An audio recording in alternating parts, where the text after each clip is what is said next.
Apa yang kalian pikirkan kalau kalian dengar nama Huawei? Apakah laptop, handphone, atau mungkin router? Gimana kalau sebuah mobil? Jadi ini adalah Huawei Aito M7 atau kita kenal saat ini dengan nama Series 7. Dan mobil ini sudah ada di Indonesia loh, di IMS Surabaya. Oke, nggak usah lama-lama, yuk kita bahas mobil ini. Oke, jadi kita lagi ada di IMS Surabaya di Grand City Convex dan di sebelah saya ada sebuah mobil dari Seres Indonesia yang belum pernah dibawa oleh mereka di pameran nasional manapun di Indonesia. Jadi ini pertama kali muncul di Indonesia malah di Surabaya. Ini adalah sebuah Series 7 atau kalau di China itu dikenal dengan nama Huawei Aito M7. Nah, mobil ini sebenarnya bukan mobil yang benar-benar baru. Bahkan sebenarnya mobil ini sudah sempat facelift ya dalam tanda kutip di tahun 2023 kemarin. Tapi disclaimer, ini adalah unit yang pre-facelift karena dia belum pakai grill yang baru ya. Nah, mobil ini pertama kali muncul itu di tahun 2022 awal dan dia bisa dikatakan memecahkan rekor ya karena selama 4 jam pertama dia sudah terjual sebanyak 20.000 unit. Tapi dia ini bukan mobil pertama dari Aito atau dari Huawei bersama dengan Seres. Sebenarnya sudah ada yang M5 yang sempat juga dibawa ke Indonesia dengan nama SF5 kalau waktu itu ya.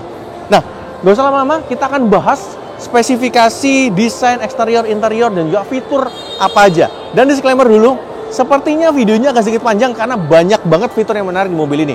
Tapi saya akan coba mampatkan biar bisa sedikit padat. Kita mulai dari bagian depannya dulu. Oke, jadi kita mulai dari bagian depannya atau desain depannya sendiri. Kalau kalian perhatikan, dia tuh nggak kayak mobil Cina pada umumnya yang bisa desainnya tuh striking, tarikan garisnya tegas-tegas. Kalau kalian perhatikan, dia malah kelihatan minimalis kayak mobil Eropa. Kalian perhatikan ini grillnya ya, ada tarikan-tarikan garis chrome horizontal. Di bagian bawahnya juga ada kamera juga di sini buat kamera 360. Tapi ada juga kamera di atas untuk Huawei ADS atau Advanced Driving System, semacam ADAS gitu ya, dan itu fiturnya banyak banget. Ntar kita akan cantumin. Lampunya dia sudah pakai LED tentunya, dengan LED DRL dan juga scene-nya dia sudah sekuensial juga ya. Tapi di sini kalian lihat clean ya, nggak ada fog lamp atau gimana-gimana gitu ya, lampu-lampu gimana, tapi dia ada sensor parkirnya di bagian depan atau cornering sensornya. Plus ada radarnya ya di sini. Jadi emang sistem ADAS-nya dia tidak hanya menggunakan kamera tapi juga menggunakan radar. Kita pindah ke bagian samping. Nah, berikutnya di bagian samping, kalau kalian perhatikan, kalau dari jauh atau di foto, mobilnya tuh nggak kelihatan gede. Padahal ini mobil panjangnya 5 meter. Dan kalau dari samping, ini baru kelihatan gedenya ya. Di sini dia ada cornering sensor juga nih. Jadi di bagian depan itu sebenarnya ada 6 totalnya. Dan velgnya, dia pakai two-tone polish seperti ini. Ukurannya sebenarnya gede, 20 inci dengan profil 255/50. Dan bannya ini udah pakai Pirelli P0 loh ya. Tapi karena dia itu ada tipe yang lebih tinggi, lebih mahal dengan velg yang 21 atau 22 inci, ini jadi kelihatan wheel arch-nya agak sedikit kopong ya. Jadi kayak mobil Cina pada umumnya. Bahkan ini disc brake-nya juga ukurannya gede. Ada spion di sini, ada kamera dan juga ada lampu senya. Di jendelanya dibingkai sama chrome, plus dia handle pintunya model flush, bagian depan maupun yang bagian belakangnya. Dan dari samping, kalau kalian perhatikan, ini posturnya kayak sebuah Audi ya. Lagi-lagi gayanya lebih Eropa daripada seperti mobil Cina pada umumnya. Yuk kita lihat belakangnya. Di bagian belakang ini masih berlanjut ya konsep desainnya. Dia kelihatan lebih minimalis, simple, dan rasanya lebih Eropa. Bahkan lampu yang nyambung ini, kalau kalian perhatikan, mirip sama lampunya apa? Yes, sama-sama tujuannya yang dari Eropa kan ya, kalian tahu yang mana. Dan di sini masih ada chrome, jadi kelihatan minimalis dan kelihatan elegan, nggak yang lebay banget ya. Dan tarikan bodi samping, lampu di bagian bawah, ini juga emang rasanya terasa Eropa gitu ya. Plus di sini ada emblem Seresnya, dia ada wiper belakangnya dan juga ada HMI stop lamp-nya dan juga ini aksen ala rear spoiler seperti itu ya. Bumpernya juga kalau kalian perhatikan ini minimalis aja, nggak ada hitam-hitam gimana, jadi kesannya jauh lebih ke arah elegan daripada ke arah sporty. Dan memang mobil ini tuh harganya juga nggak murah ya di Cina ya. Harganya kalau nggak salah sekitar 600 sampai 750 jutaan. Ya, kalau di Indonesia berapa nanti kalian komen aja di bawah. Oke, kita lihat ke interiornya. Oke, jadi kita sudah ada di interior dari Series 7 ini. Dan seperti mobil Cina, apalagi ini premium ya, mobil Cina yang premium. Ini build quality-nya segila. Bagus banget, cakep banget. Ini otomatis sudah full touch, soft touch semua ya. Di sini bahkan bahan kayak kulit gitu. Lanjut sampai ke sini, bahkan ini kulitnya di joknya sudah pakai napa leather. Ada aksen kayu-kayuan di sini ya. Ada ambient light yang rapi banget ya di sini. Dan ada kayak aksen suede juga di bagian sini yang memang menambah kesan premium gitu ya. Dan penggunaan warnanya, dia pakai warna kayak beige gitu, jadi kesannya emang jatuhnya elegan, plus dia kesannya juga roomy, ditambah dengan panoramic sunroofnya seperti ini. Wow, cakep ya. Dan karena ini mobil yang dikembangkan bersama dengan Huawei, tentunya aspek tech-nya atau teknologinya juga tidak dilupakan. Begitu kita duduk, kita langsung disajikan layar 10,25 inci untuk panel instrumennya, warna ya, TFT, dan ini bisa dikatakan resolusinya bagus banget ya, kalau kita perhatikan ya. Lalu, di sini juga ada head unit yang gede, dan ini kalau kita pakai ya, smooth banget loh. Ini bagus banget, dan informasinya juga lengkap. Nih ada informasi mobilnya, ada kontrol energi, drive, buat lampunya juga ada, ini buat ambient light-nya juga, ada ADS-nya juga ya, ada automatic electronic braking-nya, blind spot warning-nya, door open warning-nya juga ada vehicle status juga. Jadi ini lengkap ya kalau kita perhatikan di sini. Dan Huawei itu menyumbangkan beberapa teknologi di mobil ini, mulai dari motor listriknya, nanti kita akan jelaskan juga spesifikasinya, plus juga untuk chipsetnya yang ada di dalam sini, termasuk chipset itu juga digunakan untuk ADAS-nya. Di konsol tengahnya ada tuas transmisinya di sini ya, dan bentuknya kayak ergonomis gitu ya, keren gini. Mungkin kalau setir kanan nanti harus di switch dibalik ya, diputar gitu. Di sini juga ada cup holder yang soft opening, bagus. Di sini ada tuas parkingnya, ada wireless chargernya juga di sini. Setir di sini juga sudah tilt dan teleskopik, walaupun memang belum motorized ya. Sebenarnya itu ada head-up display ya, tapi karena ini bukan tipe yang tertinggi, jadi di sini tuh cuma kayak dibikin jadi laci gitu ya. Dan mobil ini sudah pakai teknologi Huawei Premium Sound dengan 19 speaker. Airbag-nya ada 8. Gila, mantap nggak tuh? Dan ini kita duduk, headrest-nya juga enak, kursinya juga enak, tentunya sudah elektrik juga ya kursinya. Wih, mantap ya. Spion tengah juga sudah elektrokromatik, dan di sini lampu juga sudah elektrostatis yang kita cuma perlu di touch gini aja buat nyala atau matiinnya. Ya, seperti itu. Dan yang unik di sini adalah ada face recognition-nya ya. Ingat, ini punyanya Huawei, jadi fitur-fitur kayak gini tuh sudah emang jadi hal yang lumrah. Padahal ini bukan tipe yang tertinggi loh ya. Oke, kita lihat ke bagian belakangnya seperti apa. Oke, sekarang di bangku baris keduanya. Dan kalian dengar seberapa kedapnya kabin mobil ini. Kalau tadi waktu kita duduk di depan, itu karena syutingnya kita buka kaca ya. Karena memang ruangnya terbatas, itu suara masih masuk. Tapi begitu kita udah duduk di bangku baris kedua ini, videografer ada di depan, dan ini kedap banget. Padahal di luar ini lagi pameran nih, dan suaranya lagi rame banget. Jadi kalau kalian perhatikan, ini memang kedepannya bagus ya, ciamik lah. Dan kita duduk di baris keduanya, ini captain seat. Jadi jelas yang dibidik adalah Palisade, bener banget. Ini yang dibidik adalah Palisade karena dia dimensinya 5 meter, lebarnya 19 meter, dan dia pakai captain seat seperti ini. Dan harganya mungkin juga akan mirip-mirip dengan Palisade juga ya. Nah, kursi ini dia sudah elektrik. Pertama itu. Kedua, dia ada kursi pijetnya. Ketiga, dia bisa heated dan juga ventilated. Jadi bayangkan ya, kan duduk di belakang ini memang enak banget ya. Pertama karena ruang kakinya juga lega, ruang kepalanya juga lega, walaupun dia ada panoramic roof ya. Tapi dia sepertinya C-shade-nya ini dia model yang digulung gitu ya. Jadi nggak sampai makan ruang kepala banget gitu. Kursinya juga enak. Dan di tengah ini ruangnya memang tidak rata ya. Dia masih ada tonjolan dikit, tapi bisa dikatakan dia tidak terlalu tinggi. Dan AC-nya itu triple zone. Jadi depan, kanan, kiri, belakang ini bisa diatur sendiri-sendiri sesuai dengan kebutuhan.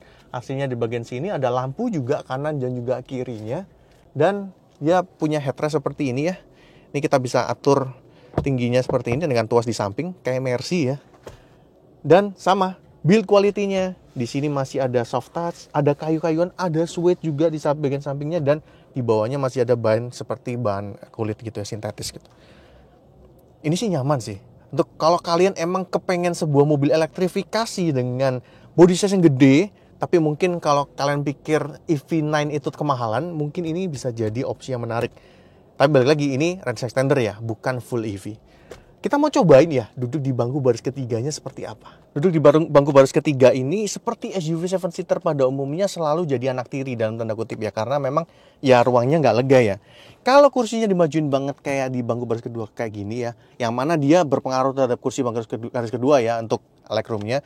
Ini legroomnya jadi enak, jadi lega. Tapi kalau duduk sebelah kiri lagi seperti ini, yang mana ini sebenarnya tadi posisi duduk saya udah dimajuin dikit lagi, itu baru kaki saya bisa masuk.